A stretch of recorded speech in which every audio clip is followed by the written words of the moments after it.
Atlanta's number one streaming hip hop station. We are back, special Thursday show. Yes, sir, man. Welcome back. We in the building on a Thursday. This is the first time this has happened ever. So, we have been a weekend show since we started in 2018. So, welcome back, man. It is good to be back. We told y'all last episode with Grace and Tyrone, shout out to them, that was our last show of the year. And then I hit Ish and I was like, hey, you want to do the show this week? So now we're here. So this is officially the last show of the year. Year 4 wrapping up. So since we did the music wrap up, we're going to go ahead and do a sports wrap up. 2022, great year of sports. The Warriors will be mentioned a lot today, so bear with me. Bear with me, bear with Ish. A lot of Mahomes, Will be a lot of Steph. Yes. And a lot of Wiseman. So, before we get into the wrap-up, I do want to mention the college football playoff again. The games, so the semi-big games with like the top 12 teams. We got Tennessee and Clemson tomorrow. We got Alabama and Kansas State Saturday.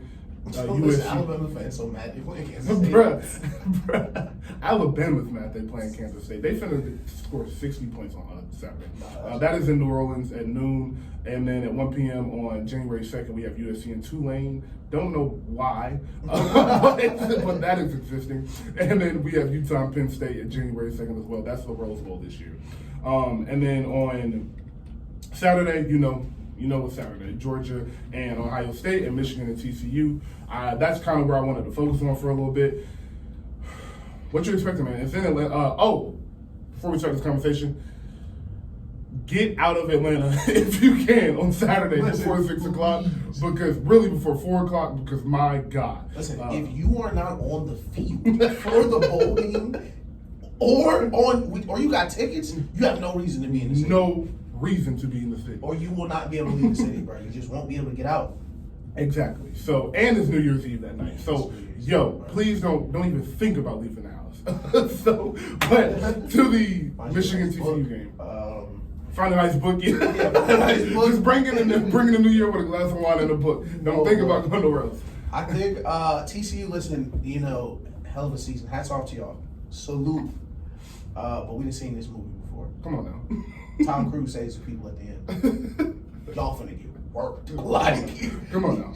It's just, listen, y'all got the spot because y'all deserve it. Mm-hmm. Now y'all have to play the teams that actually deserve it too. Yes. And y'all just don't got the talent to compete. And that's okay. Yeah, and John Harbaugh is trying to prove a point. Yeah. Which he should. Yes. Because if he wins the championship, he might have like one of the craziest coaches resumes ever. So especially in Michigan, that's gonna be a real big deal. Oh, he turned that around really quickly. Yes, bro. And TCU's not standing his way. No, TCU is not standing in his way. There is one team standing in his way, and that is Georgia. Yeah. I agree with Ish. Michigan's gonna win that game. Do I think it'll be close? Maybe for a little bit, but I do think eventually. If we really want to get schematical, it's really just in between the trenches in college football. If you notice, the Big Ten and the SEC just have bigger guys in between the trenches. And not only do they have bigger guys, they have 7, 8 D linemen. They can rotate in and out of the game just to wear you down. So even if it is close in the first half, I expect Michigan to pull away by the fourth quarter. And it's such a bad matchup because even Michigan is more physical than the top tier blue chip teams anyway. Yes. Like the real good teams hate playing Michigan. Exactly. So they can run the ball down your throat. Yep. Their offense, their quarterback, they finally found a good quarterback that gives that does exactly what Harbaugh needs him to do. He's accurate. So yeah, I think it's a decent game for a little bit, but Michigan's gonna pull away. And then Georgia, Ohio State, kind of more the same, honestly. Yeah, listen, they should have had the pretty teams play each other. They should have had TCU and Ohio State play each other. Because it probably would have been a better game. But don't worry, in the college football championship, we'll get a 13-20 game. Like I'm expecting 4 field goals and 4 something nasty. Yeah. But Georgia's too physical. They're too strong. They're too talented. Stetson Bennett's like 28. He done seen it all. Stetson Bennett is basically Tom Brady at the stage right now. With Tom Brady because there's no reason he should still be playing. But shout out to Stetson Bennett with the worst Heisman nomination I have ever personally seen in my life. No offense to Stetson, no offense to Georgia. You guys know I'm telling the truth, bro. Hey, shout out UJ. Shout out Stetson. We shouted you out a couple months ago. You doing the right thing, bro. Bruh, stay there, bro. Stetson damn near a millionaire. Yeah, Ford dealership gonna go crazy. That Ford dealership. He finna get a Ford dealership in Athens, and in 25 years, he gonna be the biggest car salesman in the world. Shout out to Stetson Bennett. But yeah, Georgia is gonna win this game. By how many points is really the question. Ohio State is not physical enough. Yeah. CJ Stroud will. All right, so I don't like to do this with black quarterbacks, but CJ Stroud is not great. Unfortunately, he's not great, and I'm a quarterback guy. I know when a quarterback has it. Yeah. He just does not. And you really can tell when a quarterback has it in college because of the atmosphere. And usually they feed off the negativity or the positive atmosphere. And it's kind of like insert Cam Newton looking at Seattle running out the tunnel in 2014. Yeah. It's that type of mentality that you need to go on a roll when you need that quarterback that's going to be like, I got this. Like, don't even worry. I just don't see people got to understand, like, college football, like Joe Burrow talked about it when he got to the NFL. When you play at a real college, you've been playing in front of 90K people. So, like, you get to the league, it's Tennessee at 1 o'clock, it's 20K people there. It's really not that big of a deal. Yeah. CJ Stroud, he just got some good dude in him. He is a person we've identified that will be a contributor to the university sooner rather than later. He seemed like a great guy, but Ohio State QBs have a reputation for a reason, and he just not to disrespect CJ Stroud. Naturally, when I watch him, I just don't see anything that would worries me if I would be Georgia. Exactly. And Georgia's defense and their DBs are fast as hell. The way when you watch this game on Saturday, just watch the way Georgia flies to the football when they are playing. It is ridiculous. Like, it's really like an NFL defense the way they fly to the football. It reminds me of the 49ers.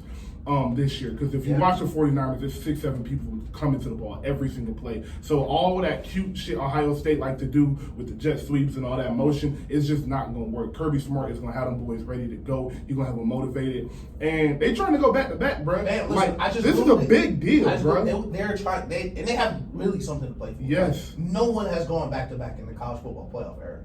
Oh, really? Oh, yeah, they haven't. That is true. No, they have not in the college football player era. Yes, nobody has done back-to-back. Not even Alabama, so this would be something they have over them. Yeah. And the crazy thing is, they're going to be right back here next year. So they're trying to start a dynasty damn near. And Kirby turned that program around from getting it over from Mark Richt. So I'm excited. I really am excited. That Georgia-Michigan game is going to be great. But we have a show before then. So actually, we have a show the day before that. So we'll talk about that when we get there. So to the wrap up.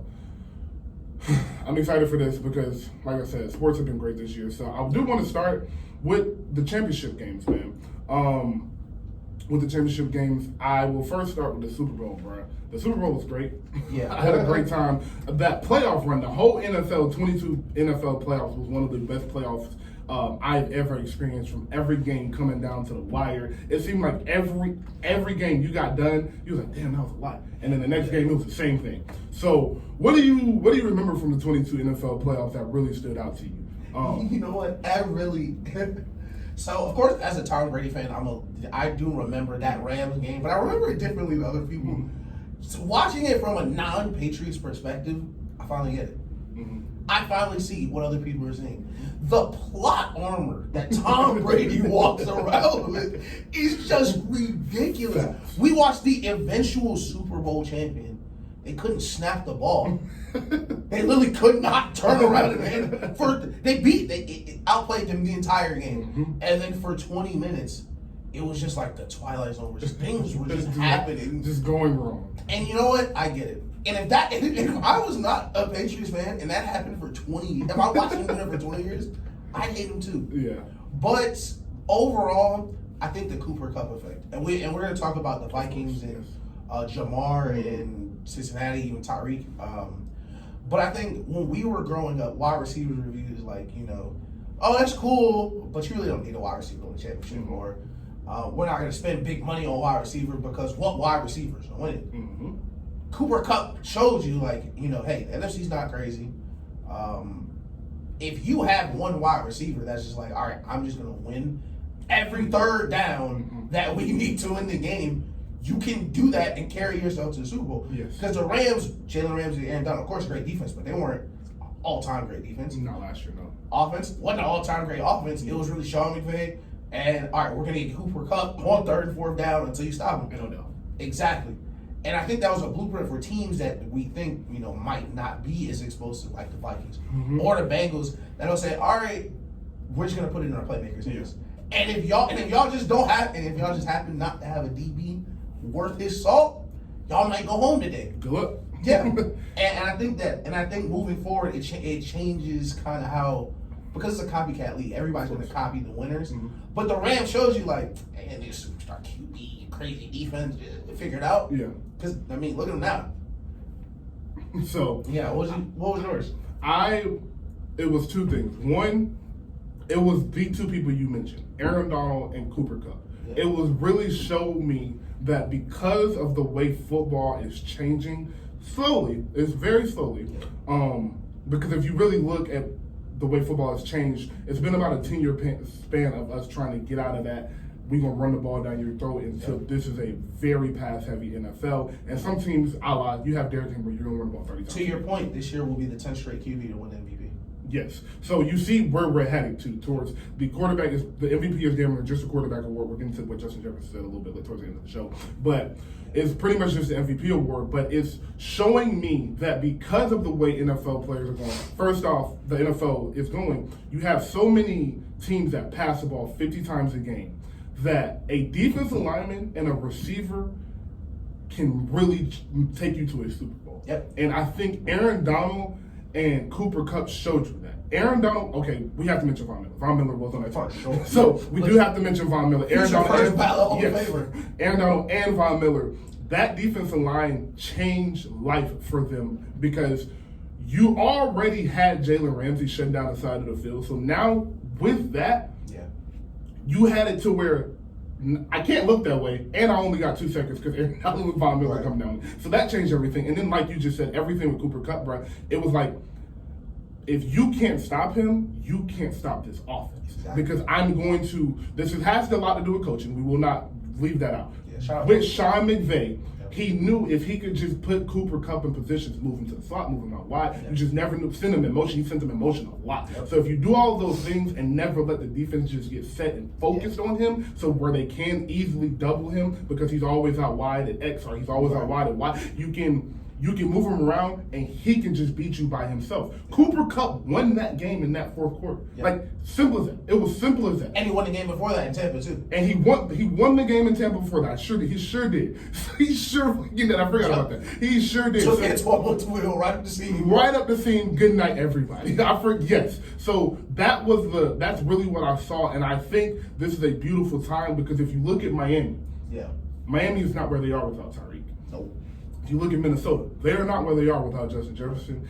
And Diggs changed life in Buffalo. Diggs literally changed life in Buffalo. And I think the Bengals are still a good team because I think T. Higgins is a dog. But Jamar coming out of that lineup, I don't think for 17 games in a playoff run, they're the same team without Jamar. So I think this time of we don't need to pay receivers and you don't got to have a good receiver or a great receiver to win a championship, I think that time is over with. I really do. And to Jamar's credit, listen, you lost, but hey, listen, that playoff run, Jamar was crazy. Jamar was tired. insane. He game-winning catch, and I think, I can't remember which playoff game it was. They had game-winning catch instead of a field goal. Yes.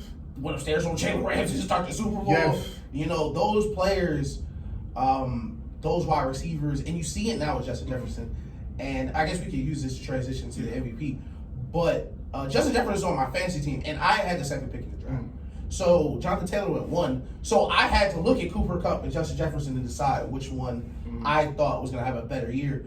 And because Justin Jefferson entering the Sean McVay system, moving wide receivers around, and knowing his past in LSU where he used to be a slot receiver, very comfortable blocking things like that, I said, oh yeah, he's going to have a crazy year. And they're doing exactly the same thing. And it was so funny because he ran the same exact route Cooper Kupp ran versus the Buccaneers on Stephon Gilmore. Yes, the in, out, in. It's literally the same exact play. It's beautiful to see it. And just to break it down, like nerd-wise, that offense, that scheme passes the ball the way people used to run the ball. Yes. The way you used to run the ball is with personnel, matchups, gaps. You would try to manipulate the defense to get the numbers, things like that. Now what you'll see is the same exact thing, but in offense. Now we're going to come out, okay, we're gonna see how you're lined up. Oh, you have a linebacker over here. All right, Justin, go over there. Yes. Or I don't like this matchup. Justin, go over there. Mm-hmm. And they're gonna keep moving him around. And it doesn't need to be a 40-yard catch, but it's 10, 15. Yes. And what you see is players like Cooper Kupp, like Jamar, like Justin Jefferson, Tyreek. I mean, Waddle did the other day. You just gotta get the ball in playmakers' hands. For sure. Especially now because now more than ever. Yes. They can't hit them yet. No. And I think that's one of the biggest differences. It's changed a lot. Where you would go across the middle, early 2000s, and even late 2010s. Yeah, you get to 30 yards, but once you catch it, you're down. Mm-hmm. Now DBs have to wait for you to catch it and not be defenseless anymore. Yes. So you see catches like when Waddle go 80 yards, like, yeah, it's impossible to catch him because he's going to catch it and he's not going to slow down. No. So unless I hit him when he catches it. There's no more hesitation. Exactly. So I think it changes how easily someone could dominate. Like, I'm glad you brought up Aaron Donald because we talked about the Michael Parsons thing kind of where like, also, yes. If you just didn't have somebody block Aaron Donald, you were not going to move the ball. No. And you could have a great simple team. As that. You could have a great team, great scheme, good organization, good fans. It doesn't. If y'all don't have somebody for 99, it's kind of just nothing you can do. It's like a big man in basketball. It's like facts. It's like Shaq. It's literally like Shaq. Yeah. And I will say this about the Bengals is, if you remember that Super Bowl, the Bengals, they won 23-20. The Bengals had a chance to go down and tie the game or score and win the game. And Aaron Donald just ruined it. He just literally just ruined it. He just wouldn't let him pass the ball. He just wouldn't let him last play of the game, Jamar's hand is up. Yes. Streaking down the field. Yeah. Like throwing the ball. Nothing you can do. Jamar's already on his back. Nothing you can do. So that was kind of my point, is that the defensive line could kind of always ruin it, because if you remember Brady, that's kind of what ruined the perfect season. Was the Giants' defensive line. Yep. But more so now it's the receiver along with the defensive line. So something else I do want to mention before we get into more of a wrap-up. A lot of what we were just talking about with the NFL shifting, yes, it has to do with the rule change, but if we're being 100% honest, has a lot to do with that dude in Kansas City. Oh yeah, Mahomes. Mahomes has changed a lot of the NFL because of how fast he is able to score the ball. Yeah. And I don't know if people have noticed that switching dynamic, but a lot of what you said it perfectly. Yeah. The NFL is copycat and catch up. Two of those things. We're playing copycat. We're going to try to copy what you do, or we're going to try to catch up with what you're doing. So we can copy it. Yep. With Patrick Mahomes, everybody is chasing a high-powered, quick-scoring offense, which is why Miami went and paid all that money for Tyreek, which is why the Raiders had that crazy core they had when they paid all that money for Devontae, which is why Diggs is in Buffalo, and he's going to get paid and he's going to get taken care of. And we talked about the defensive linemen. You saw Buffalo just pay Von Miller. So sad he's out for the season. I'm saying that. I'm so sad he's out for the season. But with Patrick Mahomes being able to score the ball as quickly as he is able to, it has changed the way NFL teams are scouting. It is a change of that. It's a change the way they're drafting. It's a changing free agency. It's literally changing everything, and it's getting people quicker off of quarterbacks. Because it's like, dude, if you can't, you're looking at the AFC West right now, and we're not supposed to be doing this, but we're here. So, we're not supposed to be doing this, but like I said, who cares? The AFC West right now, if you look at it, the Chargers are like, all right, we're in the playoffs. Let's see what we do this year. Obviously, we got a quarterback of the future. Let's see if we need a new coach, and we'll go from there. Yep. But them other two teams in Denver and Denver and Vegas, they're looking like, Russ, you literally have to give another year simply because you paid him all that money. Yep. But you see, they got rid of the coach. It's like, all right, we got to figure something else because he gonna be here. 15 gonna be here. 15 not going nowhere. Yep. 15 Andy Reid and Eric Bieniemy not going nowhere. So we got to figure out how we got to bring another coach in here that can compete with that. Yep. The Raiders, they said, we got Derek Carr. We had one of the best offenses last year, but 15's still over there. So we got to go get the best receiver in football and pay him as much money as we possibly can. I'm so glad you brought this up because I did want to talk about this closer to the playoff time because the Chiefs won the division again. And I want to talk about greatness in general. Mm-hmm. Because as a Pats fan, when we won a million straight divisions, of course the narrative is our division's trash. But true greatness is literally changing the past. It's like when they talk about Michael Jordan, they be like, Michael not crazy. The whole NBA was just garbage. For 10 years, every NBA You know how stupid that sounds? The whole NBA was we can talk 30 minutes about how dumb that is, but go ahead. The Patriots, we got 35 coaches fired. They're like, the AFC's trash. No, they're trying to catch Bill Belichick and Tom Brady. So even coaches that will still be coaching in Detroit or coaching in Chicago, the bar is so much higher that if we know you can't hit that bar, you have to go. And Derek Carr's a great quarterback with a bright future ahead of him. But 15 changes the bar for everyone in the AFC West. It's not good enough for you to have a good team, a good offense. You need an amazing offense. You need an amazing pass rush. And if your offense is just good or is inconsistent, you are not going to be there long because that's not going to be enough for you to be successful. And what you see is until a team, and I feel so bad for Denver because I thought it could be Denver, until a team understands that you're not going to Patrick Mahomes and invest in their defense in that division the way Denver did, they're not going to be successful. And to Denver's credit, they did that. They have one of the best defenses in the league. They just don't have a starting QB. But to compare it to the Brady Patriots thing, Mark Sanchez went to 2 AFC championships during that run. Back to back. Beat the Patriots too. He didn't do that because he was dropping back, outgunning Tom Brady. Obviously not. He did that because they built that team start to finish. We got Tom Brady in our division. Oh yeah, we need Darrelle Revis. We need Darrelle Revis and we need a pass rush. And we need Rex Ryan, one of the best defensive minds ever. You know what we're gonna do? We're gonna run the ball. We need Antonio Cromartie right next to him. And we're gonna play our brand of football. But if you are one of these teams in the AFC West, you have to know, that's not gonna cut it. No. And I feel bad. Shout out T. Feel bad for Derek Carr. And so I will say, piggyback on Derek Carr it's kind of like we always talked about this in the Warriors and the Houston Rockets. The Rockets try to beat the Warriors in what they do, and you cannot beat the blueprint with their blueprint. You're not going to do that. Exactly. So to your point, you have Patrick Mahomes. You got 2 ways to beat Patrick Mahomes. Get a high-powered offense with a top 7 quarterback and try to outscore him and build a decent defense. Or do what Tampa Bay did when they won that Super Bowl and just have the best pass rush in football. The problem is, it's probably 5 great pass rushers in football. It's the 2 Bosa brothers, the 3 brothers, is 3 of them? 2, the 2 Bosa brothers, TJ Watt now that JJ is gone, Von Miller, Aaron Donald. Those are and Michael Parsons, so 6. It's 6 super, super, super elite pass rushers. The rest, there's some really good ones after that, and then there's just some good ones after that. Jordan Davis. Those are the generational ones. Literally, shout out Matt Judon, Patriot. He's in the top 5 league in sacks. But if we switch him with Michael Parsons today, should get different.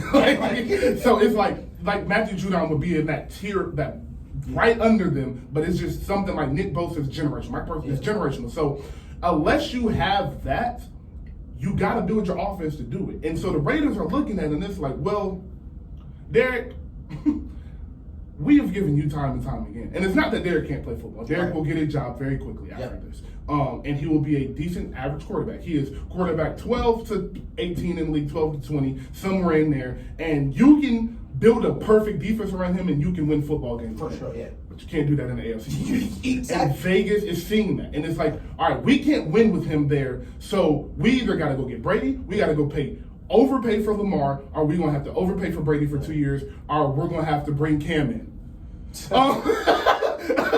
Listen, if Derek Carr played in the NFC, he would still be starting today. Still be starting right now. He could have a worse record. He would still be starting today. But in that division, it's just. And it saves them money to drop him, to cut him. I mean, to not let him play because it's not due to injury. So it's saving them money for him not playing these last years. And you talked about how it changes people's draft. I mean, a couple years ago, look at the 2021 draft. I just pulled this up because I thought I was right, and I was perfectly right. Penei Sewell, one of the best right tackles in the league, one of the best linemen in the league. Kyle Pitts, Jamar Chase, and Waddle went right before him. Yes.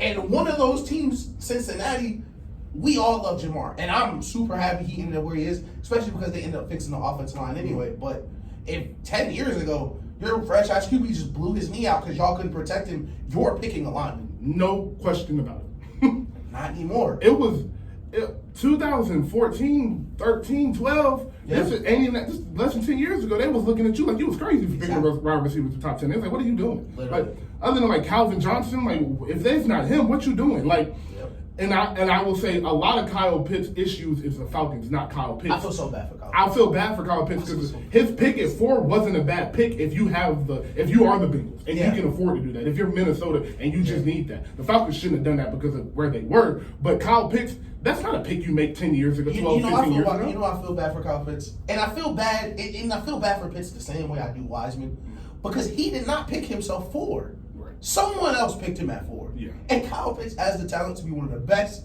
tight ends in the league. And he just can't display right now. And listen, but he didn't pick himself 4. So when you get picked 4, of course, we have these expectations on you. Because you got picked before Jamar Chase. You got picked before Jalen Waddle. You didn't do that yourself, but now you're not in a good situation. QB's kind of trash. Team stinks. You know, I'm a tight end, so I got to block. Like, you know, it's awful. Rocco, I really feel bad for him. Yeah, I do too. So, back to the wrap up. Sorry for the tangent, but you know who we are. So, shout out Kyle Pitts. I will go to we'll switch to basketball for just a moment. What was your favorite basketball moment from this year? You can give me multiple. And I will start as you think. Okay. My number one moment, and as I said, the Warriors will be mentioned a lot today. My number one moment was Clay getting that first dunk against Cleveland on his way on the first game back. That was probably one of my favorite moments to see, just because, and that could have been for anybody that missed 2 full years after. Yeah, after 2 back-to-back crazy. Achilles and ACL. Yeah. So seeing him get back, and because naturally as a fan, and as just a guy that loves sports, like I get so scared when people have major injuries and they come back the first couple games. And I love to see how like they're moving, if they're not doing certain moves, kind of like what Jamal Murray was doing when he first came back, like not doing certain moves. You could tell he wanted to go, but he's scared to. When Clay did that dunk, I said, "Oh, we're winning the championship." That was like literally exactly what I said. Oh, we're going to win the championship because Clay is 100% okay. And then the second game, I said, one of the other things I said was all of John's missed dunks. All of John's missed dunks. The other night against the Warriors, bro, I was like, yo, this man is a maniac. Yo, he took off crazy far. Like, yo, and he just be getting higher as he get closer to I'm like, dog, that man is a bro. But yo, what was some of yours? My favorite playoff moment was the Steph and 1-3 versus the Celtics. The second one. The one he dropped on Tatum. Oh, God. He hit that, I knew it. It was but that shot went in, I knew there was no way they would lose. Because it was such a terrible shot. Man, moving left, got pushed from behind, got pushed down. Like he got pushed down. Like he was pushed. He had just hit one before. But he got fouled in that one. They didn't call that one. Yeah, and he hit the ground and it went in. And it's so interesting watching certain teams play really great players. Like Paolo had a great clip talking about playing KD. I don't know if you've seen that. Yes.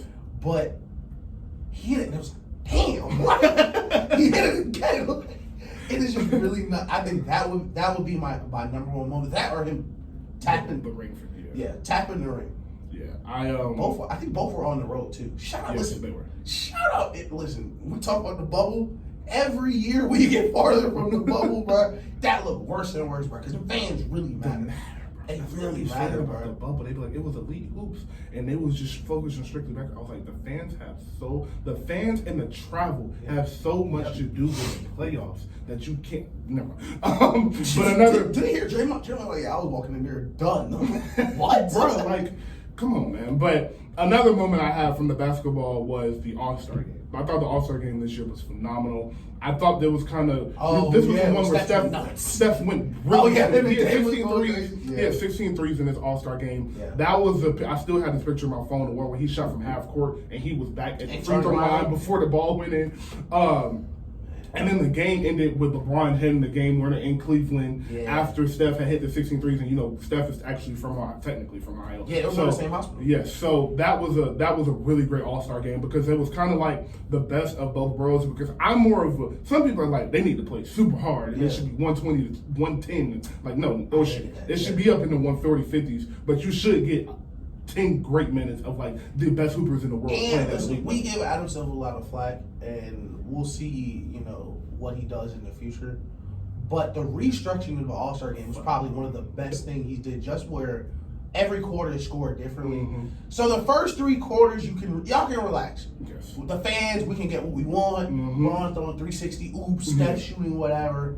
But the last quarter being rescored by itself is perfect because them last 10 minutes, all right, let's lock in. Let's hoop. And it's beautiful because they kind of try to keep the score. So the score adds up as you go. Yeah. So they start the score at 0 every quarter and they just tally it up. And then I think you got to score like 25 points or 24 points. Yeah, that's Kobe. Yeah. So you got to score 24 points to win.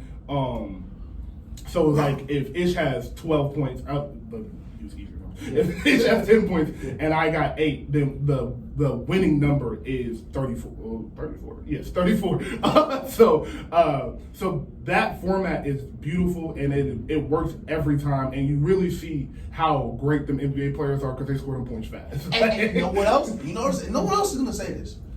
And I think you were the first person to tell me this a couple seasons ago.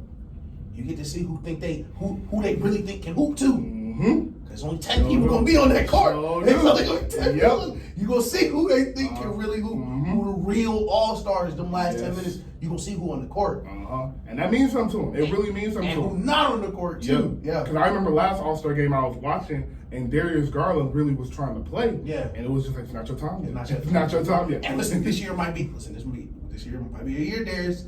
You've been playing out your mind. It might be a year. But last year, listen, it's 4 or 5 legends on that court, bro.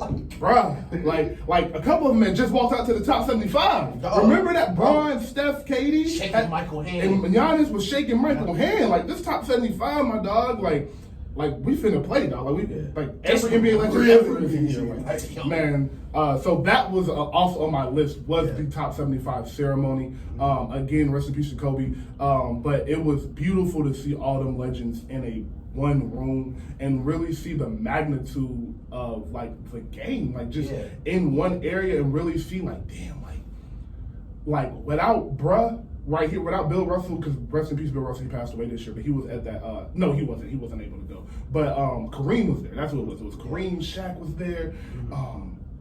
Bill Russell was mentioned a bunch of times. Bird was there, Magic was there, Mike showed up, and it was like, damn, like that's the history of the game. That's literally why we are here right now. And that was real cool to see. It was real cool to see out of all them forwards that was mentioned, LeBron went last, and then after all the guards went mentioned, it was Steph, Magic, Michael, and it really showed you what Steph has done in his career, because he hadn't even won a championship at that point. And it showed you how important he was to the game, how important he was, how good he was, the legacy is left. So I thought that was a beautiful moment. And the last thing I had was Coach Pop became the all-time winningest coach. Oh yeah, shout out to that. Yeah. So and Steph broke the record this year. So it was a really good year for football, basketball. But onto football, what was some of your favorite football moments?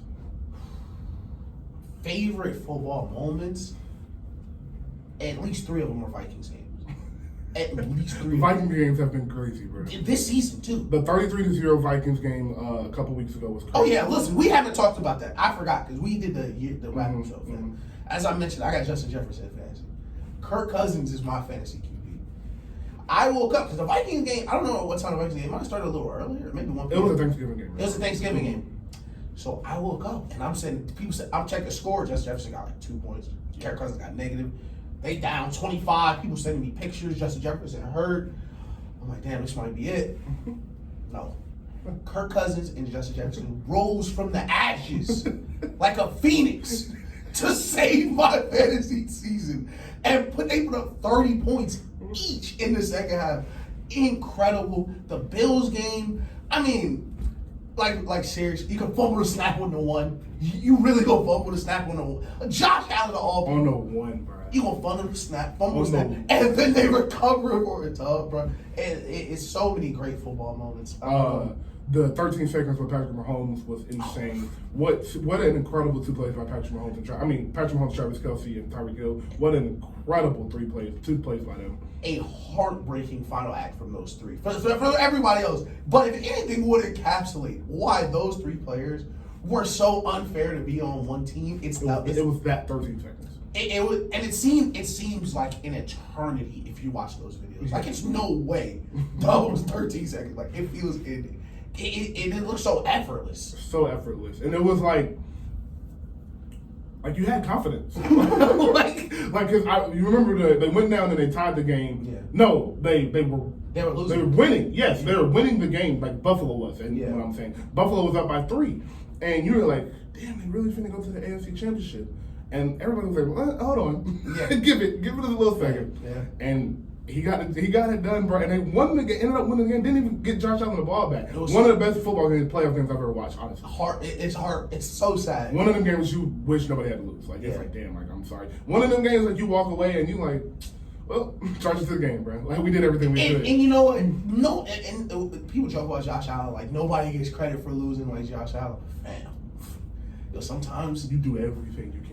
And if Mahomes is who we think he is, which is the best player ever, sometimes it's just gonna happen. It's just gonna happen. I forget what else was gonna happen. What was I was watching Survive in Advance, the documentary about the NC State basketball team, the Coach V team. Nothing to do with Michael Jordan. What he talking about this interview? He was like, "Yeah, I was playing North Carolina. I didn't know who he was. I was like, I'm gonna kick Michael Jordan's ass." A couple minutes later, he was like, "I just couldn't get my shot going." He was like 2 for 10. It's like, even when Michael Jordan's not here, his greatness just strangles all the past. And fam, if Josh Allen was in the NFC, he'd probably be on his second bowl. On God. On God, man. Sometimes you just gotta play 15. Sometimes you just gotta go through. You gotta go, and it's like the same thing. But sometimes you gotta meet Bron there, and you're just not gonna get there. Sometimes you gotta meet Kobe there. You're just not gonna get it done, bro. So what's the Bucks Patriots game 2022? I can't remember. I can't remember if it was this year, but that Tom Brady scramble versus the Patriots was probably one of my favorite funny moments. I'm still thinking if it was this year. I think it was. I think it was last football season, so it might have been 2021. But it might have been. Season. If it was, Tom Brady scrambling in that regular season game, definitely up there. I had OBJ getting the ring here. I was really happy. You know, I'm a huge OBJ fan. Oh, no. OBJ doing the moonwalk in the Super Bowl. Yes.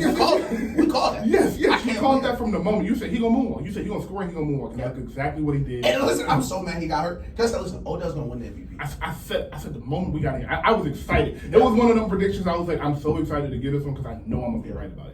And he was going to win that MVP.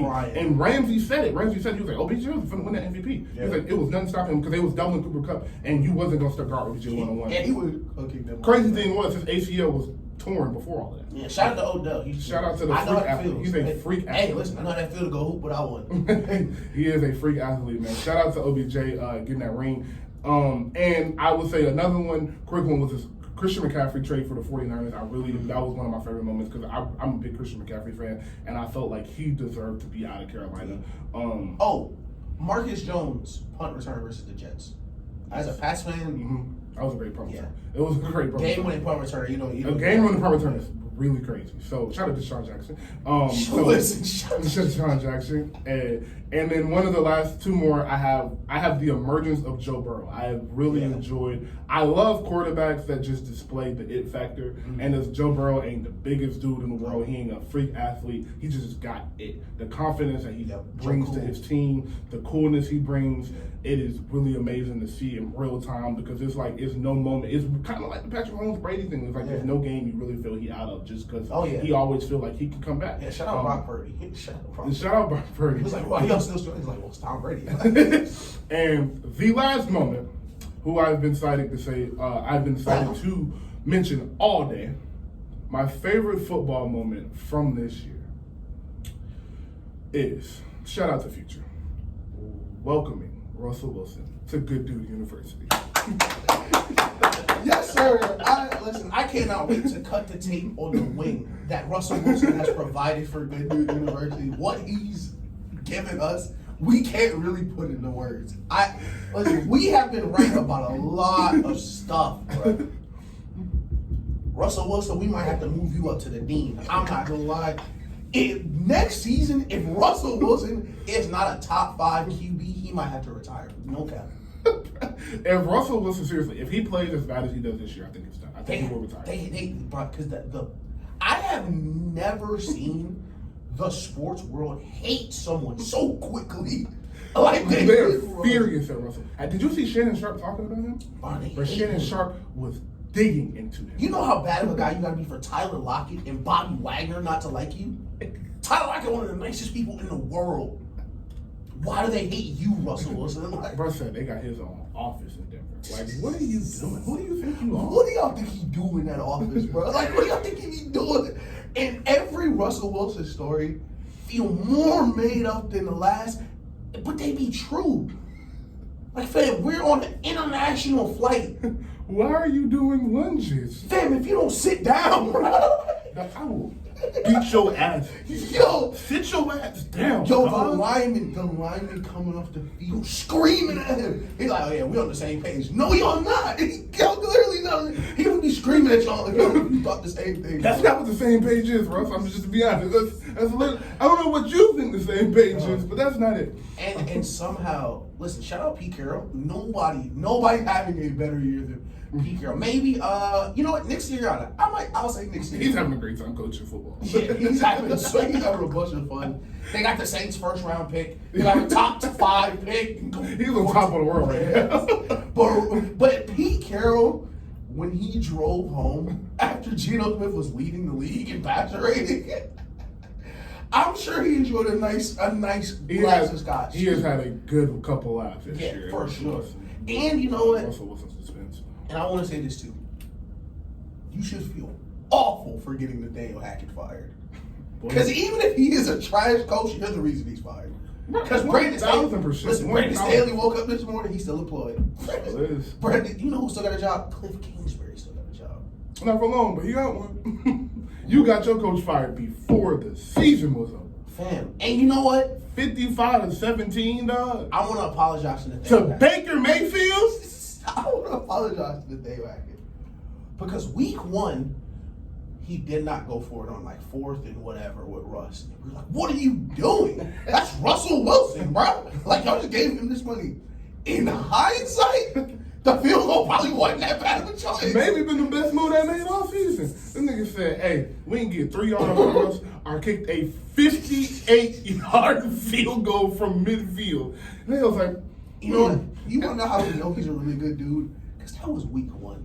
So he really only had training camp to figure out that he's trash. Like, bro, he had training. He was in training camp. Was like, what did we do? Listen, and I hate shout out Aaron Rodgers too. I'm not a big Aaron Rodgers guy, but imagine they attacked you driving home. He used to coach Aaron Rodgers. Now Russ can't throw the ball over the 15-yard mark. Oh man! So that is where we would take our first break. Yeah. Best sports moment of the year was retiring Russell Wilson jersey at Goodyear University. Oh man! You know, we can't even call Russ a good dude anymore. He's the best dude. He's number 1. Whoever you were, I'm gonna put the screen on here. I'm gonna tweet up here. Whoever tweeted this, shout out to you.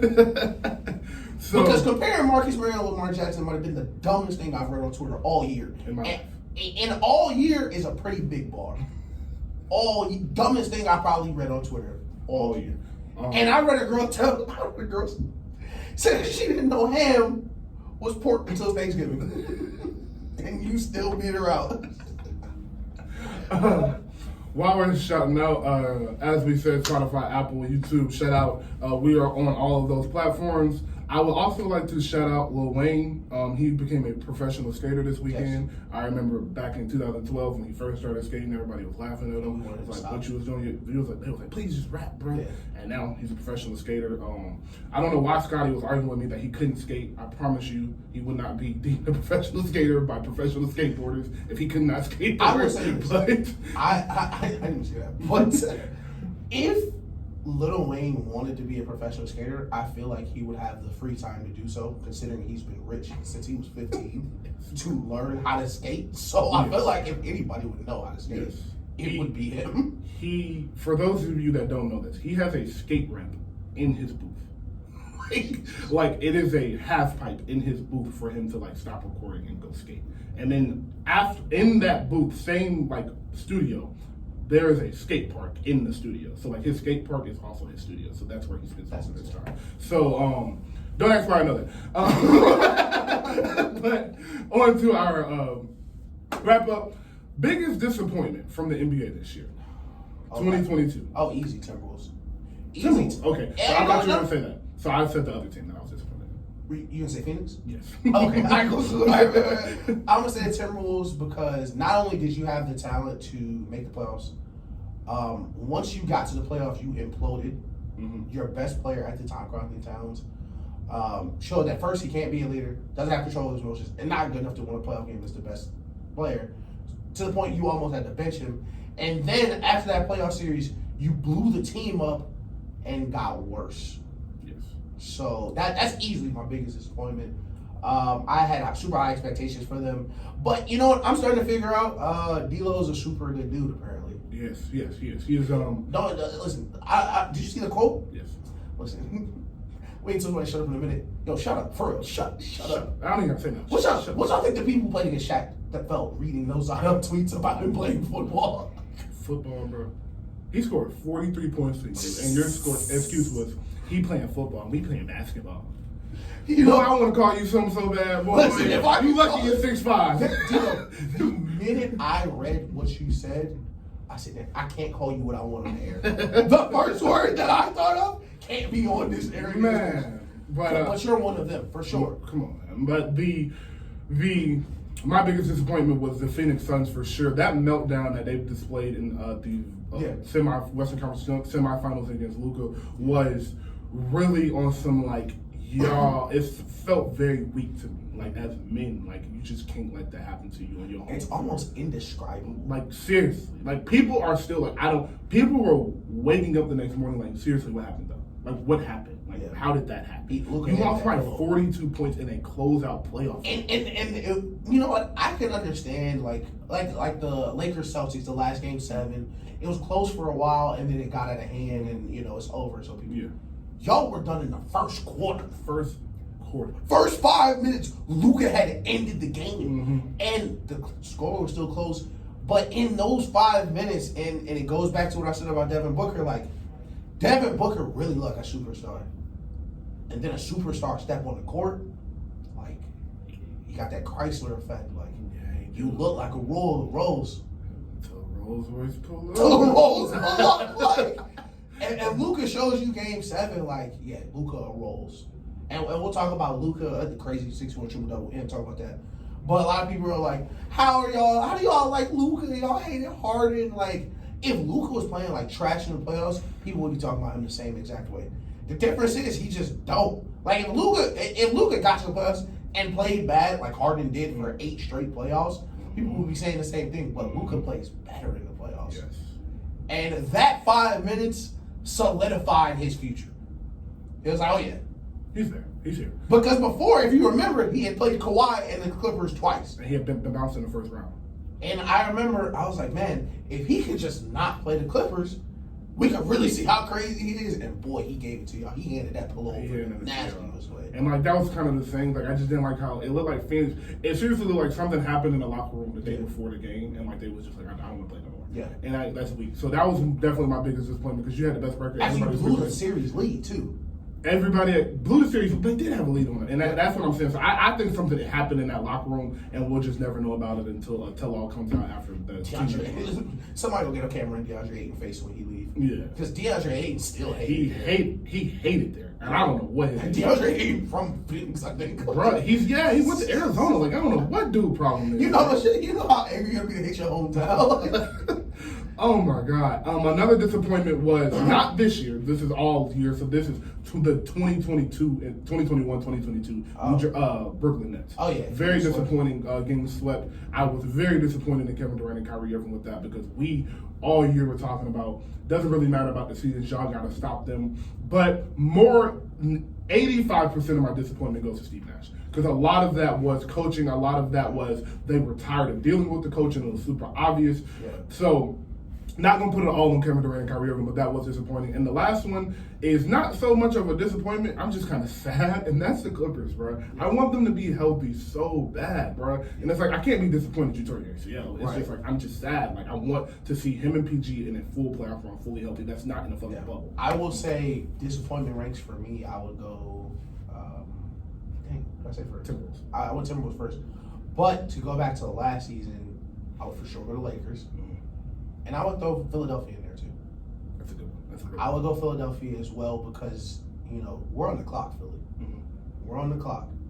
You know, Joel Embiid's in his prime, top 2 center, and without question, top 2 center, future Hall of Famer, one of the most skilled players ever. Like seriously, one of the most skilled players I've ever seen in my life. Ever. And you know, it's time for the production and the playoffs to start matching what we know you're capable of. And we don't know if it was Doc, probably, or you know, of course, I don't think Harden was super healthy, but you know, Robert got to meet the road soon because Embiid's about to be 30.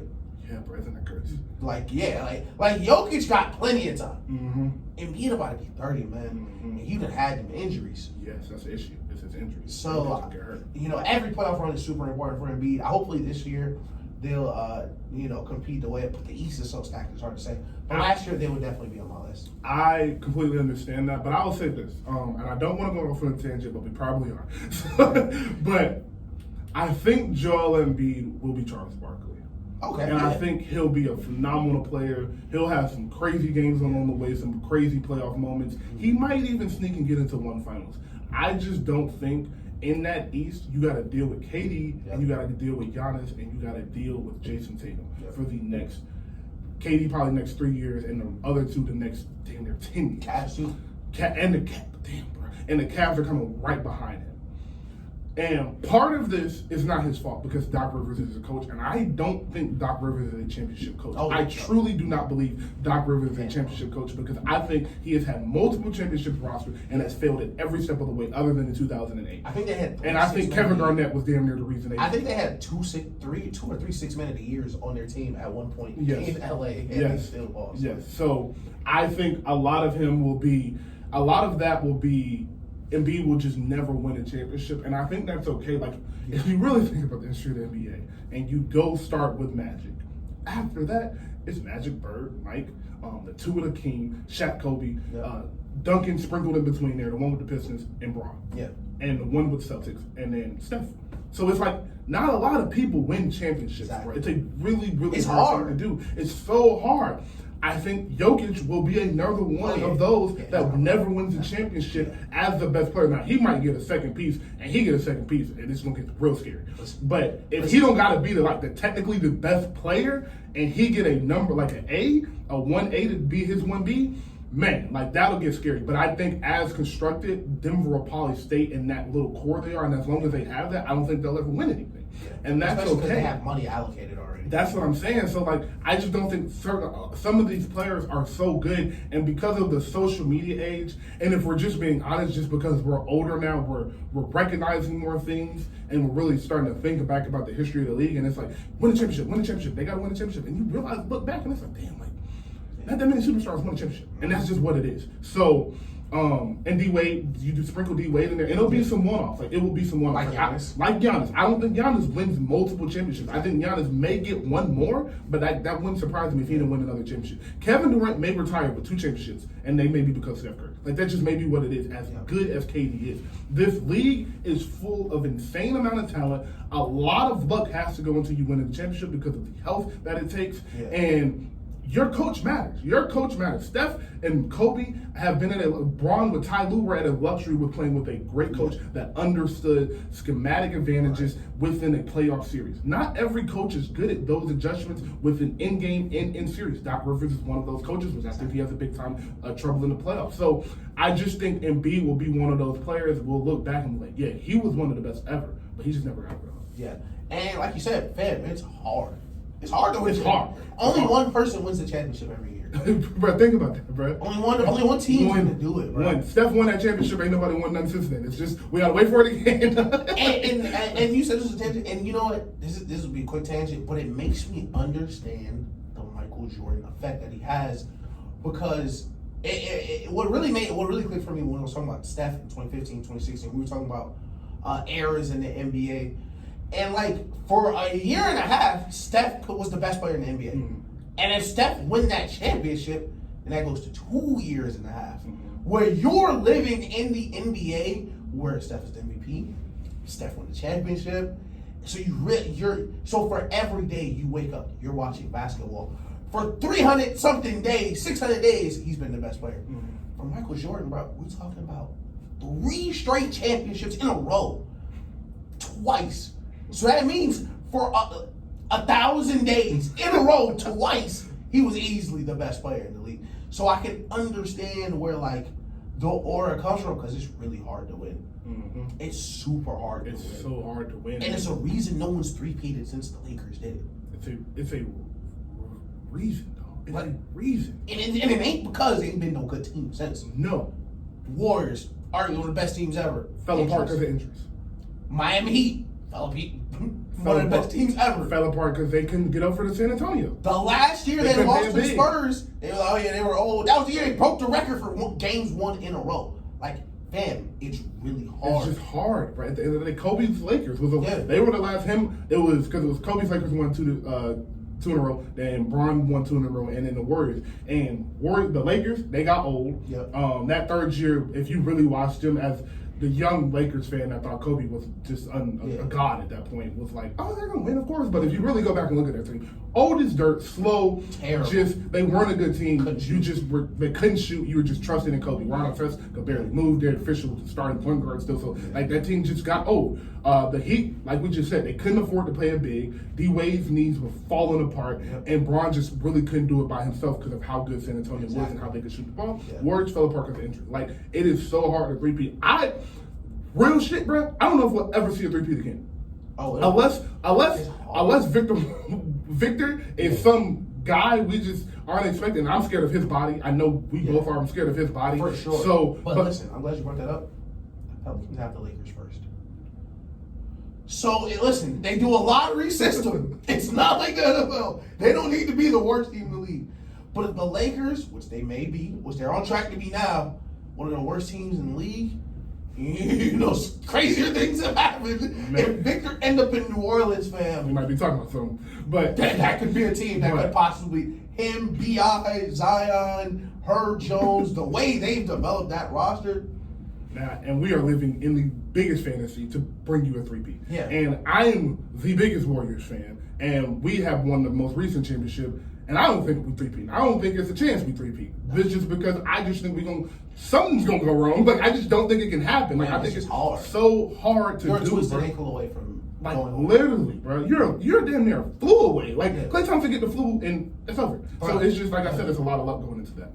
Back to the regular schedule program. Sorry about that. But biggest surprise in the NFL, 2022 and in this season of 2022, last season of right now. Biggest surprise in NFL. And I will say an answer I just said, Joe Burrow. I was very surprised by Joe Burrow. And another two from this year was Geno Smith and him coming alive, leading the league in passing for a good bit. He has Seattle in playoff contention all year, so that would definitely be. You know who I'm going to give it to, and he just recently retired? I'm going to say J.J. Watt. Mm-hmm. Because when J.J. Watt left Houston, I for sure thought he was done. Yes. I thought it was over. J.J. Watt got some miles on that body. I did too. And some injuries. Some really bad injuries that he played through. Mm-hmm. Like ripping things in his body and still playing. Yes. I thought he was done. But to his credit, he has played amazing in Carolina. Arizona, I'm sorry. Yeah, amazing in Arizona. Played amazing too. And you know what? My second surprise, Mike McDaniel. Mike McDaniel for the Dolphins, yeah. For a second, I was like, why did he say Josh McDaniel? Oh, no. Josh McDaniel. You know, I wouldn't say Josh McDaniel because I knew you was going to say that. I knew you. Mike McDaniel is a very good surprise. And another surprise is Jalen Hurts. I talked about Jalen Hurts all last summer. We both did and said, like, you just got to prove it because I know you're working out. I know you're doing everything you can to be great. You just got to go prove it. And I thought Jalen Hurts would be good. Did not think he would be the MVP.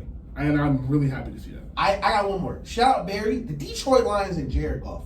Yes, that's a good one. And not even just we're surprised y'all aren't terrible, but y'all had Detroit Lions, Jared Goff, and the Jags with Trevor Lawrence.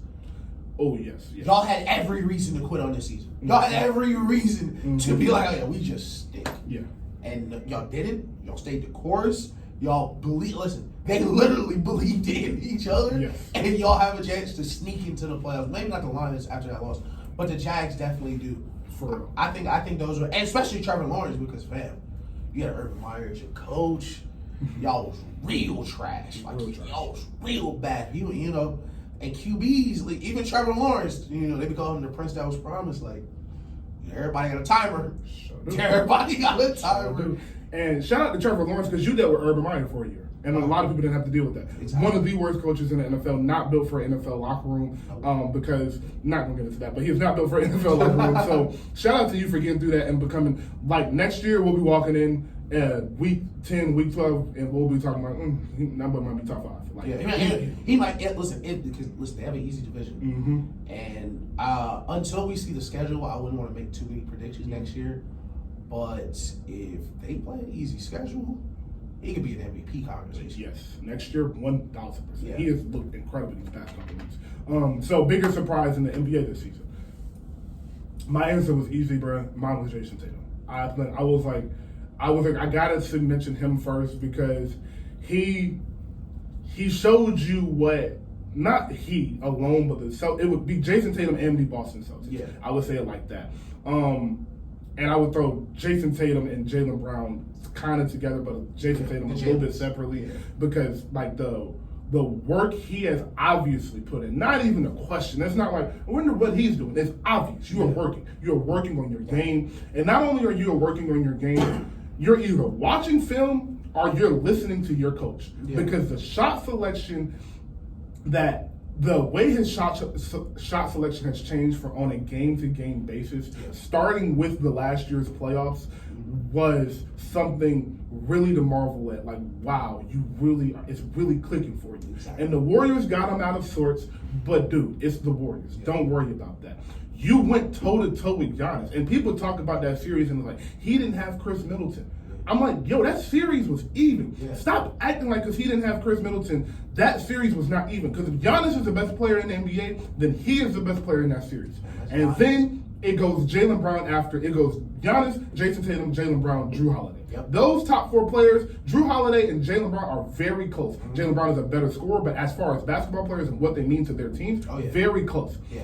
After that, Brook Lopez, Marcus Smart, it gets really even. Yeah. So it's not like they just had the way better team. Remember, Milwaukee was up 3-2. Jason Tatum went into Milwaukee, dropped 45 on Giannis's head, and then went back to Boston and won in Game 7. Yeah. That don't happen a lot. That does not happen a lot. So, dude, it's Jason Tatum, bro, the step he has took, and I think he's going back to back. I think they're going to the finals this year, but boy, Brooklyn look like they got something to say about it.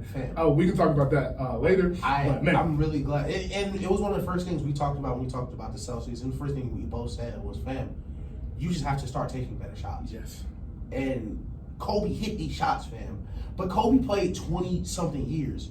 So the 30-minute clip that you saw of him taking all those shots, there's 15 hours of him turning that down to create a better shot for himself. Mm-hmm. And we saw Jason Tatum in that 45-point game. Sometimes you just can't create a better shot. Mm-hmm. So I'm glad to hit this one. Mm-hmm. But you also saw it in the Miami series, and you saw it sometimes in the Warriors series where he was playing better off the ball was, okay, all right, I'm trying to shot down, I'm going to go get a better shot, or I'm going to go to the line, or I'm going to find a way where I don't need to take these shots the entire game. And I'm glad you mentioned it. But my biggest surprise is from the same team. It's Marcus Smart. I was very I wouldn't want to be surprised. I wouldn't say surprised. I didn't think he was do it. I didn't think he could do it. But I was very happy to see him step back into a point guard role. Okay. Doing something that people from the minute he stepped in the NBA thought he could not do. Mm-hmm. You can't be a distributor. You can't. And he played amazing in the playoffs all the way up to the Warriors, which best defense in the league. Which one? Okay. Yeah, it's okay. Sometimes our team was just good too. Other surprise, I had a name that just disappeared, but you know what? I'm gonna say this season, and it's still early, but I'm gonna say Donovan Mitchell. Okay. Because I really thought she was a good dude. I thought she was a great dude. And I'm starting to realize it may have been your relation to Rudy Gobert, like his good dude rubbed off on you. Mm-hmm. So we really couldn't tell, like, is it both of them? But nah, it was just Rudy. Yeah, for sure. It was just Rudy. And if you watch Rudy play basketball, you'll understand it was just Rudy. And he's been, and Donovan's playing outside of his mind. I like his 28, 29 right now, I think. Yeah, and I like his role now a lot more than when he really handled the ball a lot in Utah and had to create and score. Listen, you're not D Wade, and it's okay because D Wade's a top 5 shooting guard ever. But Darius Garland can still beat, not Darius Garland, Donovan Mitchell can still beat an elite player. And the way he's playing right now, he looks like he can be a top 2 or 3 player on a championship team. He does. And 2 years ago, if you would have said that, I would have laughed till I was 6. Exactly. So, shout out to Donovan Mitchell. And you know what? Jordan Poole. That was my last one. Okay. I was going to say the emergence of Jordan Poole from really until I saw him until now has been a shock to me. Yeah. It is. They came in, because remember last year, I was coming in and I was at Jordan Poole. And they was like, how the Warriors going to win the championship? They only got, you said Jordan Poole. I'm saying Andrew Wiggins. Andrew Wiggins' playoff run was very surprising to me. Did you see that tweet? Dude, it was like, you ever see that Vince McMahon video? You're like, he was special. Andrew Wiggins, I saw it too. Yeah, so... Jordan Poole, of course, we talked a lot about Jordan Poole, but Andrew Wiggins and the role he brought into in that playoff run was so amazing to see, because it was seriously like, yo, Wiggs, we kind of need you to play the 4 because our best lineup is when all of our main scorers are on the court, but we need you to be the best perimeter defender in the NBA, and we need you to rebound like you're 7 feet tall. And he was like, okay. You know what he was? And, we love role players on here. And I've called Iggy the most timely player in NBA history several times. He was literally Iggy on steroids that playoff run. Really because not only are we gonna say, yo, go guard this top 3 player in the league and put him on ice and rebound and do all the dirty stuff, but we need buckets too. And Iggy was good catch and shoot, transition, extra passing. They turn out size. They are isoing for Wiggins. Mm-hmm. Like they are running sets to get Wiggins the ball in the mid post. And every game in the mid post, we'll get you 2 or 3 touches down there, and you're gonna attack, you're gonna score, and it was super impressive. And I'm glad you said surprising, because Andrew Wiggins had several moments I just did not see coming. Even during the play, I did not see him booming on Luka before that. Oh my God! He just jumped. Boy, he jumped off a trampoline. Boy. Yeah, so shout out to Andrew Wiggins. I think one game he had like 17 rebounds and played 15. And the rebounds is so crazy because it was just like, Andrew, we think you should rebound more. He's like, okay. Yeah, and he did it, man. And a lot of rebounding is just effort. And you really saw that he really wanted to win. And he really wanted to change the narrative about himself. So shout out to Andrew Wiggins. And that's probably the 7th Warrior mission today. Let's see how many we can get to. So my next question, my last 4 of the wrap up, is the NFL Player of the Year. And this is not including this season. So this is for last season. I have 3. I think you'll probably agree with these. At number 1, I had Cooper Kupp, because I knew we were going to go into the Super Bowl thing. I've already explained how important he was to that. Okay. Number 2, Aaron Donald. Okay. And number 3, I know this is last year, but I still think it applies, Justin Jefferson. Okay. I'm going to have Joe Burrow 1. Okay.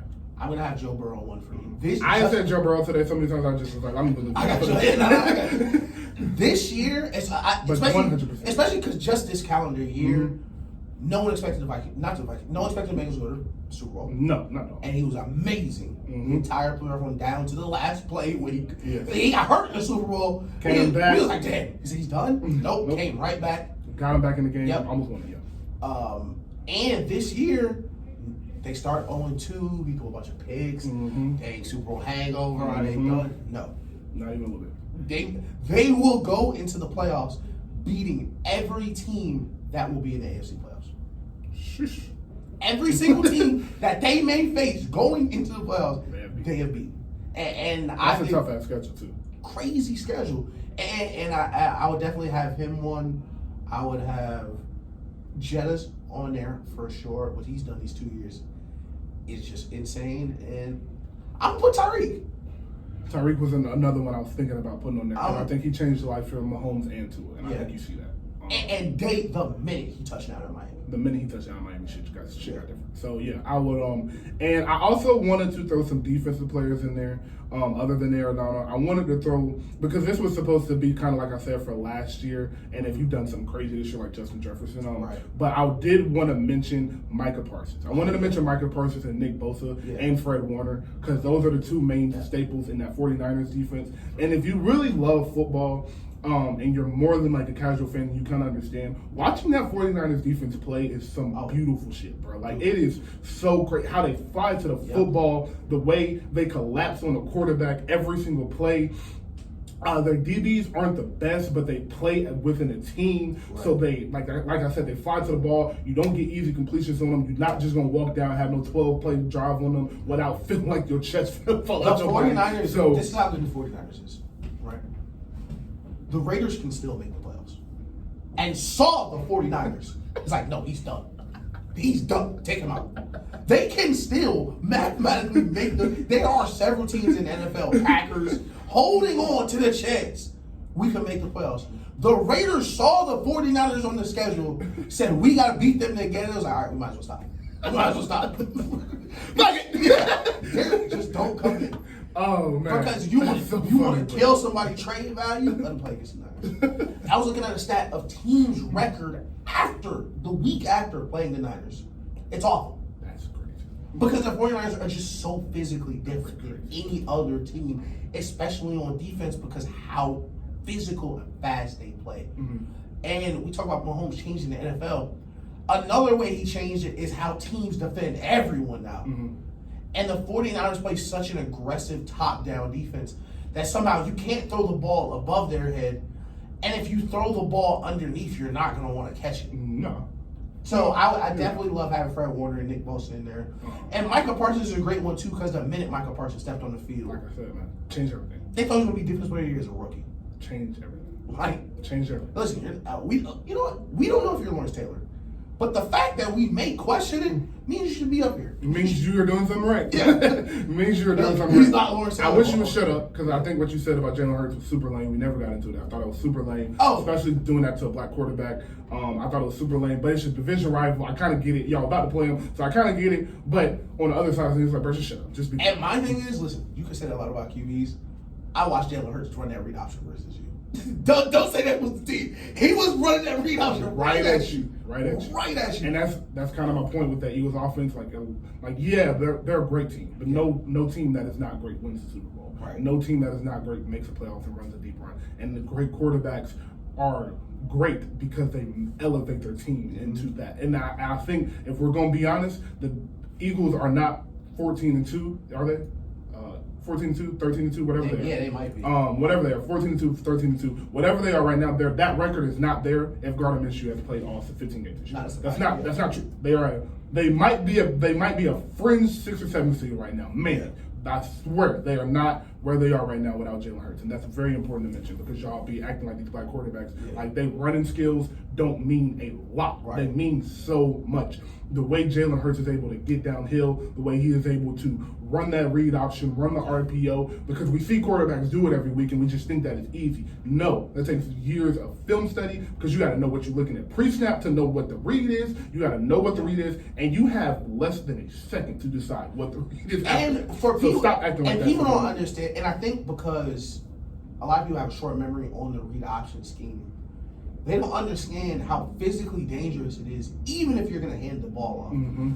And if you're at home and you want a reference for this, I want you to look up the Tebow versus the Patriot read option game the second time. Mm-hmm. And Bill Belichick and I think Todd, was it Todd Bowles? I can't remember.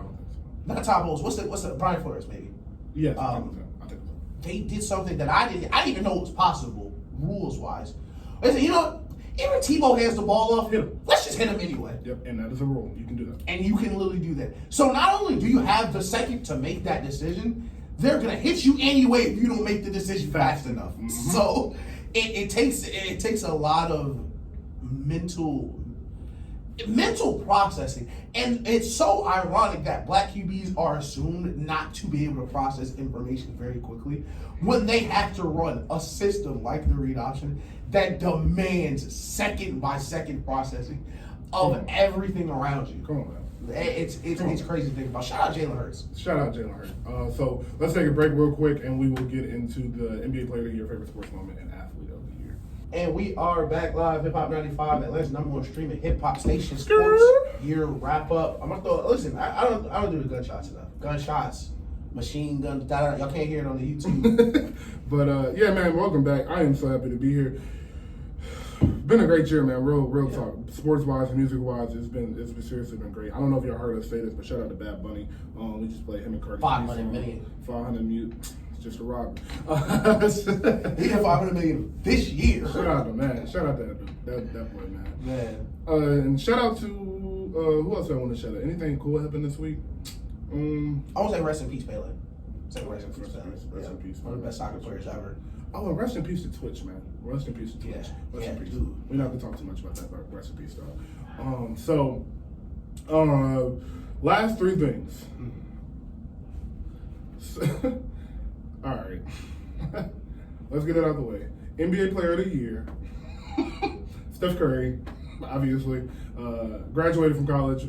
All-Star Game MVP, Western Conference Finals MVP, Finals MVP, 31, 6-5 in the finals, averaged 30 throughout the playoffs, started the playoffs coming off the bench, didn't play the last 16 games of the regular season, didn't get one warm-up game, one regular season game, came in straight to the playoffs off the bench, got straight to the work, never faced an elimination game.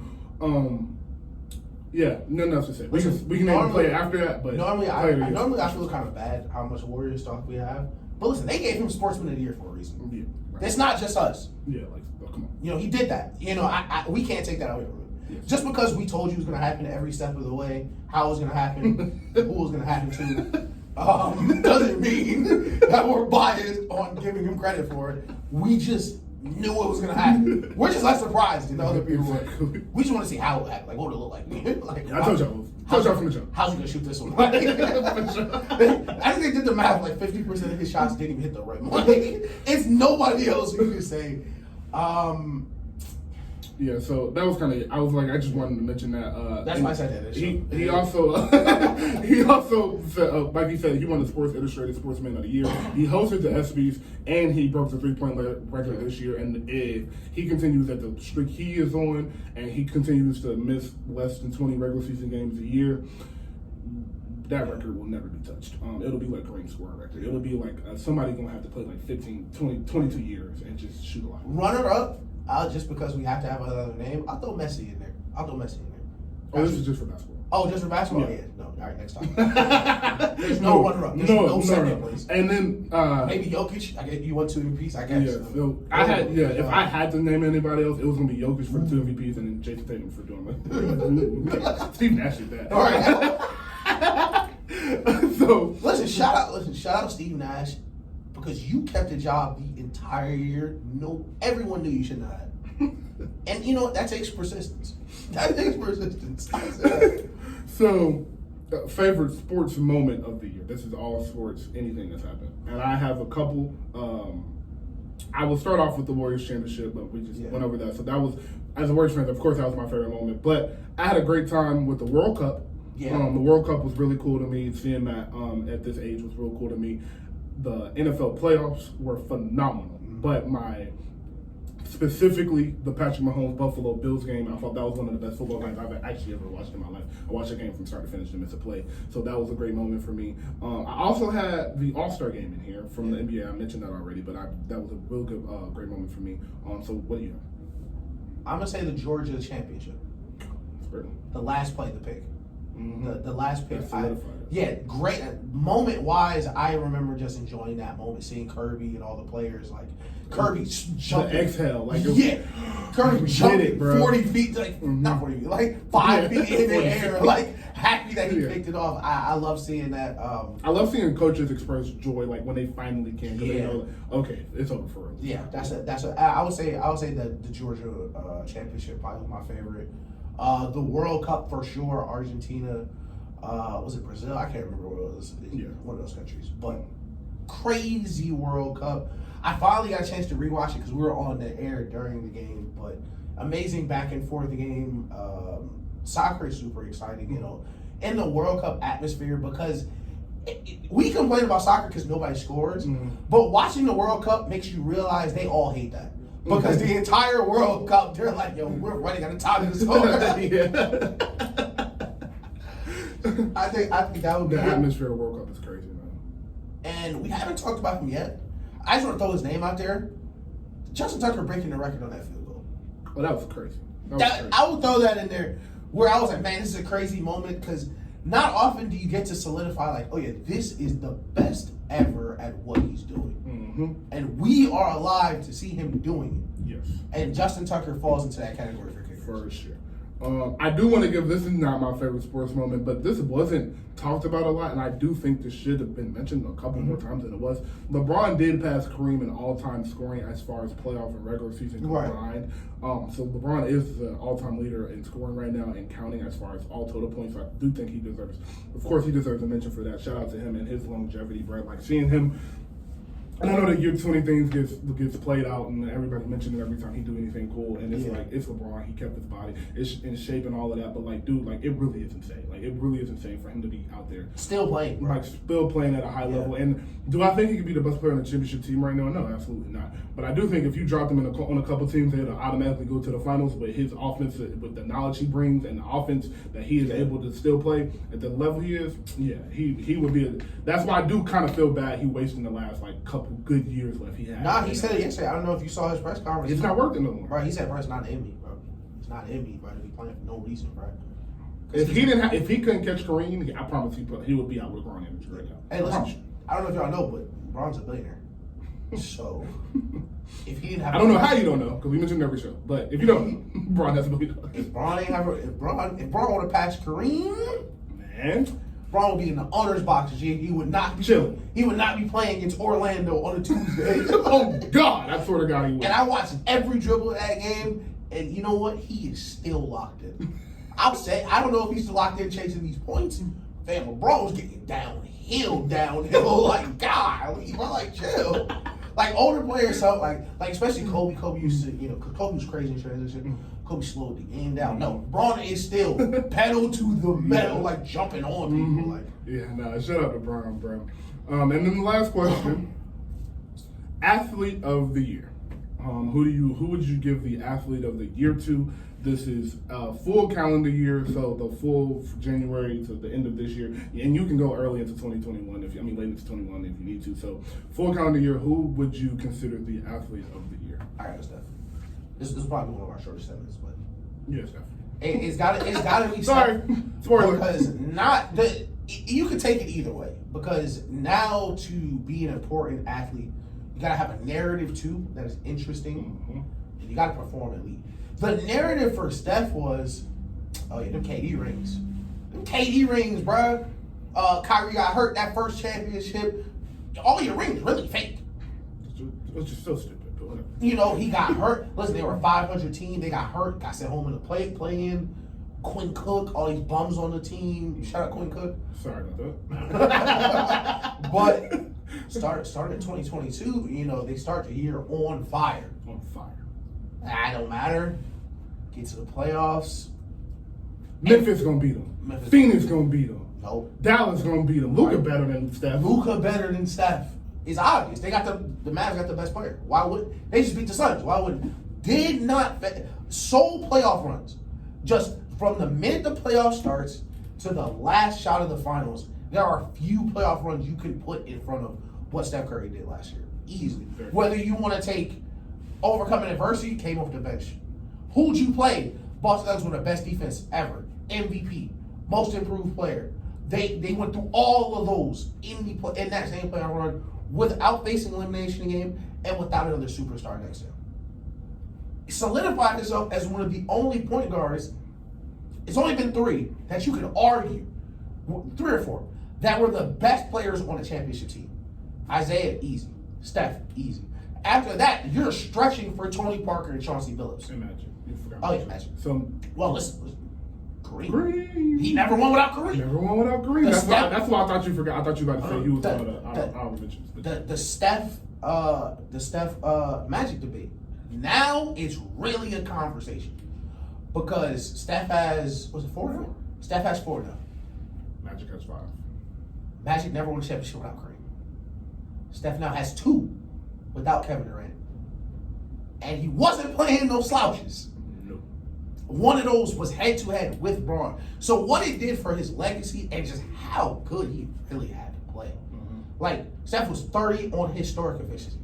If he's 26 on regular efficiency, they're home.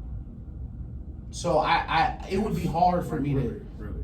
it would be really hard for me. If he averages 29 points in a game, 29 a game, they're gonna lose that series. It's that drastic. And with no other superstar help in what has been dubbed the super team era, you need a bunch of players.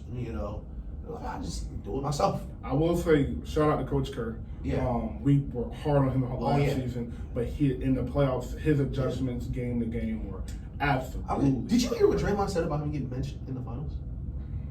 Fam, first of all, you were not benched. You were not benched. Because I asked for you to be benched. You were taken out in the fourth quarter for 4 minutes. Bro, they did offense, defensive subs. Like, he was on the bench 30 seconds. Like, he called the timeout to get you in the game. Like he took him out in the middle of the fourth quarter for 4 minutes, and then they did offense, defense. It was like, bro, calm down, bro. And he was right. He was right to do that. Like, I do get Draymond.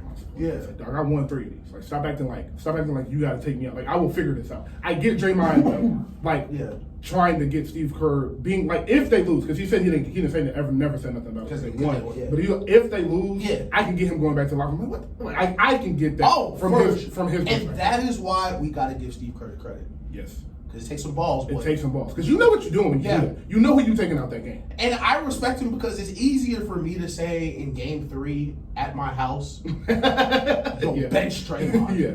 But you gotta really do it. Then you gotta be in the locker room with him. You gotta be around him. And then you got the next 2 years. Exactly. Like, it's a lot. And for you to still pull the trigger in the finals and bench him the exact moment you need to, salute to Steve Kerr. Probably say that game. Yeah. Probably say that game. So for sure. shout out to Steph. My answer was Steph for all the reasons it said. I don't really think there is a close number 2 because I don't think anybody had to go through as much adversity as he did. If I had to do number 2, it would definitely be Messi. The World Cup run he had was incredible, so it would definitely be Messi in my number 2. Scored in every game, I think. Yeah, scored in every single game, which is crazy. He played phenomenal. And my third person would probably be Cooper Kupp. I mentioned him a lot today, but he would probably be number 2. Because remember, I don't know, we have not mentioned this, but he went for 2,000 that year. Like, let's not forget. You know what? He went for 2,000. We talk about Cooper Kupp, but we hit a lot of the nerd stuff. Mm-hmm. That is the best season a wide receiver has ever played in the NFL. Seriously, yeah. You witness start to finish the best a wide receiver. Listen, Randy Moss, rookie year. Randy Moss, Patriots. We could look at years. We're like, man, Calvin Johnson. We're like, man, that's the best wide receiver I've ever seen. Cooper Kupp in 1 year won the Triple Crown and a Super Bowl MVP. Best receiver season ever. With 2 game winning playoff catches, including one in the Super Bowl. Mm-hmm. Man, shout out Cooper Kupp. The first one was against Brady. Yeah. So to recap, athlete of the year, number 3 is Cooper Kupp, number 2 is Messi, and number 1 is Steph Curry. Yep. Shout out to everybody from this year. Y'all have been incredible. It has been a joy to watch y'all display y'all's greatness. I love professional athletes because I don't think anybody understands how good they really are at what they do until you really go watch something. And every day, like I watch Steph and the Warriors every day. I watch almost every Brooklyn Nets game, so I really see how consistent they are with these shots they hit. Like KD, I was at the Hawks game last night. KD was just shooting the shot every time, same shot, right to the mid range. Right to the mid range. We're gonna get to that. We're gonna get free throw line extended. We're gonna shoot this mid range, and you're not gonna do nothing about it. It's just beautiful to watch. Kyrie Irving, I wanted to tell you, he does not move like a normal person. Like, you see him in person, you see it on TV, like, cool. In real life, it's like, oh my God, like, he really doesn't move like a human does. Like, I don't know what he does. Laterally, it's incredible. It is really stupid, bro. Laterally, he gets in and out of cuts like a wide receiver. It's really stupid, bro. Yeah. It's really stupid. So. I actually wanted to ask you, this is how we'll wrap it up. Bro, was it Cam's former tight end? Greg Olsen. No, he said he wanted to play basketball. Let's do it. Oh, Devin Funchess. Devin Funchess said he wanted to play. Wide receiver. Yeah, okay. All right, let's get Devin Funchess out of here. Because I don't think there's many NFL players that could play in the NBA. Mm-hmm. Give me the 3 best NBA players if they played in the NFL. Are we talking current or now? Right now. Right now, I am going number 1. Wait, is this player have to be playing right now at this age? Right now. Okay. Like right now, you're like, I'm done with the NBA. Okay. Right now, I will say Russ. Okay. I think Russ would be a crazy. Russ is 6'3". Russ would be a crazy receiver. Yeah. Crazy receiver, crazy safety. And I'm going to go Giannis. What the fuck? I'm going Giannis. Giannis at a tight end receiver. Yeah. And then somebody normal. I would say Ja, but he's too skinny. He would. You know what? It would break his body. No, out I quickly. would. Ja was one for me. I was like, I'm scared of Ja because Ja's really skinny. Ja's tiny. Ja is super tiny, but jump ball situations. You're not out jumping him for sure. You And for sure not out Ja jumping. is shoot. And another person I had on there was De'Aaron Fox. That's a good one. De'Aaron Fox is super underrated in his athletic. He plays in Sacramento. Mm-hmm. Nobody's staying up to watch those West.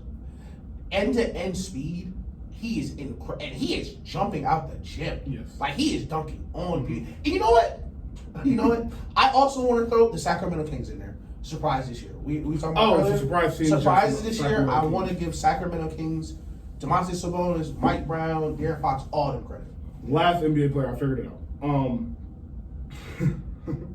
And we're pretending he don't ever get hurt.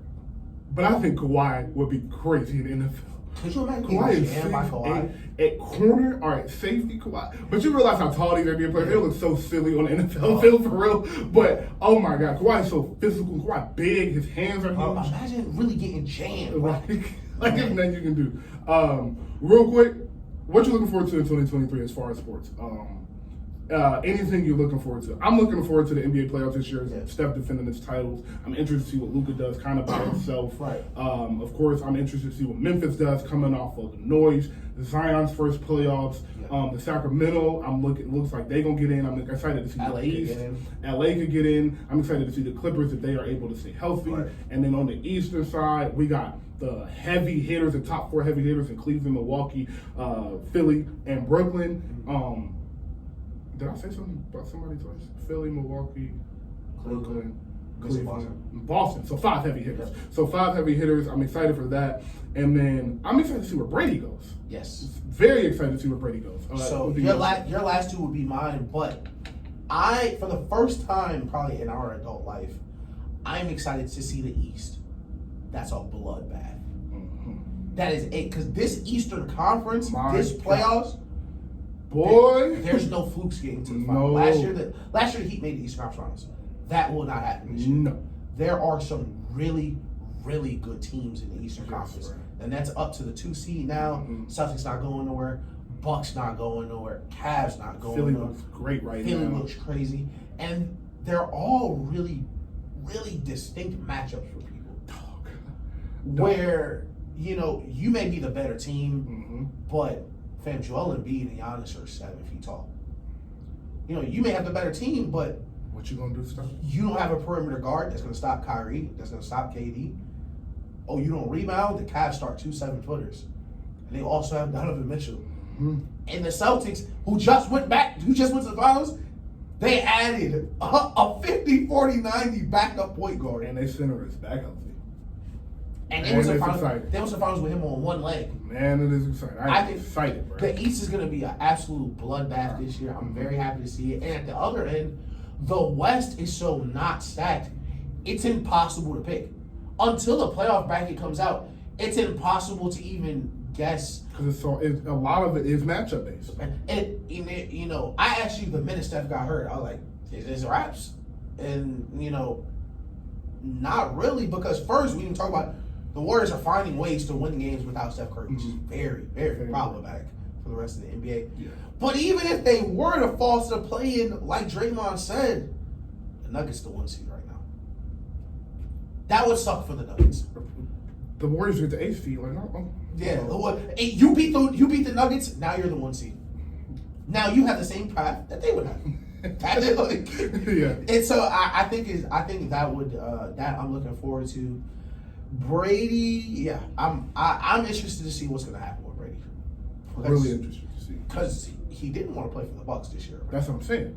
And he left his wife. So obviously he's playing football again next year. Oh yeah. I have no question that. Yeah. He's very excited. He's definitely playing. So I'm football excited next to see where he goes, and I'm also excited to see where Lamar goes. I'm glad you said that. I'm excited to see what happens with Lamar. Very excited. And I really hope, and we've been on record with this, I really hope he leaves. I pray this.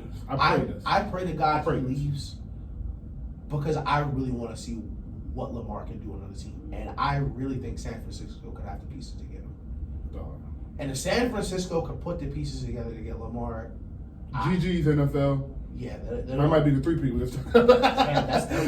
Those are the Joe Montana teams people talk about. Yes. Teams that were the best offense, defense, special teams in the league. Yeah. That would be Lamar. That would be disgusting. In San Francisco. A couple of things I had were, as far as this year's playoffs, very interested to see how Jalen Hurts does in his first playoffs, especially coming off the injury. For sure. I'm praying it doesn't really affect him by the time the playoff starts.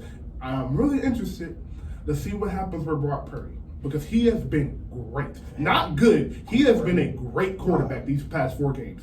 Yeah. So I'm interested to see. Shout out Kyle. Yeah. But with Jimmy G coming back, because Jimmy G will be back for the playoffs. I think he'll be able to play the first game of this. So I'm thinking, if they win out, and Bruss still ain't throwing a pick really, he's been perfect. Yeah.